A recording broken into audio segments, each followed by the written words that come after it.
All right, I've got this cut from Sam Amick on with Bickley and Murata earlier today, talking about the potential trade options the Suns have with Kevin Durant and how the number of teams interested might not be quite as high as you think. At least as of now, I can't look at the market and tell you exactly where the landing spot would be perfect in terms of like the level of desire of teams coming to get him. So the Minnesota one is obviously continuing to evolve. This is a team that's still trying. I mean, they're championship contenders and still alive. So, I mean, they don't even know, I guarantee you, how they feel about Durant this summer.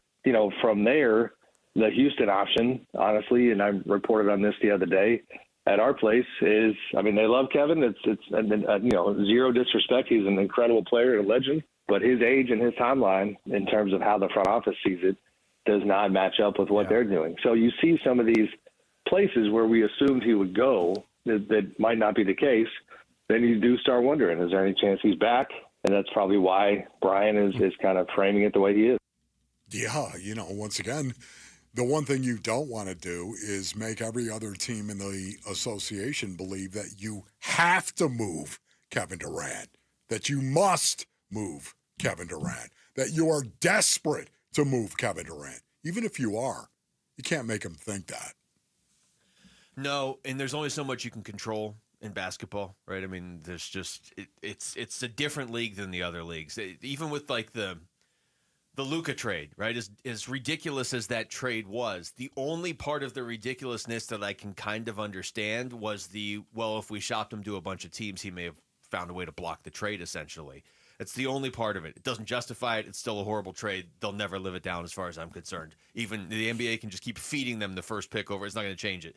But what Sam Amick's saying right there, the statement from Houston or whatever, the team source that was in that story, was that KD doesn't fit their timeline, and then also they're not interested in Devin Booker too. The Devin Booker thing is a joke. We know Houston likes Devin Booker, and to all of a sudden be like, yeah, we don't want him either. That's just stupid posturing, but it's like so stupid you're insulting our intelligence. The KD thing, they might believe he doesn't fit their timeline, but that's honestly even worse if I'm a Rockets fan. Am I trying to win a championship next year? Yes. Is Kevin Durant still great? Yes. Is he exactly what my team needs? Yes. Because you could put 4 dogs around him. And he'll just let him just ball. 40 points in the playoffs. Just let him be KD, man. Yes, absolutely. Oh, I agree with you on that one right there. But, can I also say that Devin Booker, the thing that really drives me crazy is Ime Udoka is exactly what Book needs, in my opinion. You want to trade for a coach? He's exactly the kind of coach that needs to take Devin Booker under his wing and allow Book to see what true leadership looks like and why it's got to come from a player. Now, a coach, hey, listen, it's important that a coach leads, and he does. He is the leader of the team. There's no doubt about that. A head coach is the leader of the organization. But, man, when you compete, you've got to have guys that are leaders on the tactical level. Not the strategic level, the tactical. How you're going to do it. And guys that will model it for everybody else. You have to do that. Man, Ime Udoka would be perfect because Booker is a type of guy that mirrors, we hear this a lot about Book, that mirrors a lot of the environment around him. And if he sees that environment once, I think he'll remember it. Yeah. I want just throw this trade scenario out there that was suggested on CBS. And this wasn't a story about the Suns per se. It was just kind of going through like, hey, this team, it was trades that make sense, right? 5 possible post-lottery deals that make sense. And they looked at one for Giannis. I forget, they had Giannis going to the Spurs. Great. That's just what we all need. Cool. But the one they had for Kevin Durant was their third trade. Kevin Durant to Philadelphia for the number 3 overall pick and Paul George. Now, there's just no way I could see Devin Booker and Paul George as teammates. I just can't. That's good. I don't know. Maybe they took maybe if we got a Pilates class and they just kind of laid all over a ball and just kind of stretched out together. Maybe they get. We need to get a Pilates instructor to call in and tell us just how wrong you are on all of it. I know. I shouldn't say that. I really should. No, I don't think they lay on a ball. I'm sure.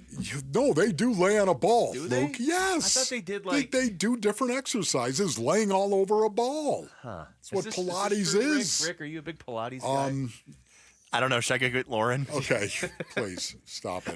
I'm not sure there's you mean like the big, like, not the medicine balls, but like the the rubber workout balls? Yeah, the big, they're big. They're like 3-4 feet in diameter. You know, there are people that sit on those like while they're in their office I working. know. Can you imagine doing the show sitting on one of those? Your core would be activated That'd be awesome for 4 right hours, there. Wolf. You know, but they do. They like to stretch on them. They stick one hamstring out, one leg out, and they're on the Pilates ball, and all they got to do is roll. They just got to roll, and suddenly science is amazing. Well, this is what I'm saying. They do it, Luke. So you think that would get Paul George and Devin Booker on the same team? Yeah, I don't think so. Okay. That is funny though. Paul George and Devin Booker as teammates. Yeah, nothing. I mean, you might want to have that one out first of all. Might want to have some type of fist fight. Just let it happen. Hey, Book, you know get how it over with, and then you can look at the guy and say, at least I respect you. You know how you've been extremely loyal here and you're going to stick around while we kind of reset this? We're going to go ahead and bring in the one guy in the league you seem to not like, and you guys are going to be great. It'll be great. And by the way, I don't think he likes you a lot either. You guys can do a podcast together. Oh, it'll be great. Yeah, I don't know. Maybe I shouldn't have laughed so hard, Basinonians. I mean, you know, maybe they could bury the hatchet, so to speak. Well, He is playoff P. it's true. He is when he plays in the playoffs. He's really playoff Q because he's always questionable in the playoffs now. Yeah. The idea here, though, is not so much the Paul George part of it. It's the fact that the Suns may have to trade Kevin Durant to a team that isn't the Rockets. And even if you ultimately do end up trading him to the Rockets, to your point, Wolf, you don't want that narrative out there right now that you have to trade him to the Rockets. No. So would Philadelphia make sense? Would New York make sense? Would, any number, Oklahoma City make sense?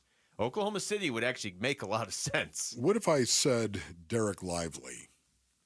Derek Lively the second, of course, Max Christie, and let's go Jalen Hardy. How would you feel about that? No. I want what Houston has. Okay. Because I also want high picks. Okay. And unless Dallas wants to throw in the number 1 overall pick this year, which you can never rule out because it's Dallas. That's true. Yes. But I don't know how good those 3 young guys are going to be. Okay. I mean, I like Lively. Christie, some draft capital. I don't dislike any of those players. How about the Mavericks' number 1 pick overall? Would that be okay? You always got a call with Nico, right? You don't really want that number 1 pick, do you? There's a lot of pressure that comes with that. I will tell you this, whoever they trade Kevin Durant for, I'm probably going to be disappointed in the return the next day. Yeah. Just because my expectations are too high. Thanks for watching Wolf and Luke. Tap to see more and click the button in the middle to subscribe to Arizona Sports.